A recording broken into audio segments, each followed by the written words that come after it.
আসসালামু আলাইকুম।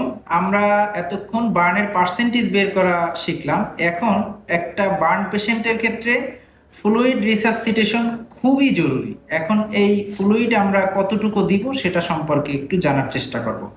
আমরা বার্ন পেশেন্টকে প্রথম চব্বিশ চব্বিশ ঘন্টা একরকম ফ্লুইড দেই, তারপরে 24 ঘন্টা একরকম ফ্লুইড দেই। তাহলে প্রথম 24 ঘন্টায় আমরা সাধারণত হার্টম্যান সলিউশন ফ্লুইড দিয়ে থাকি।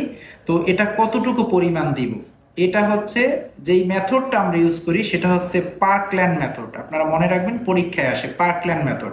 তো পার্কল্যান্ড মেথডে 4 ml/kg into body weight into percentage of burn area.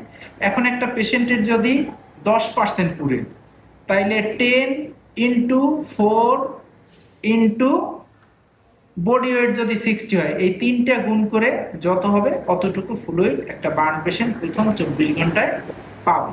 ধন্যবাদ।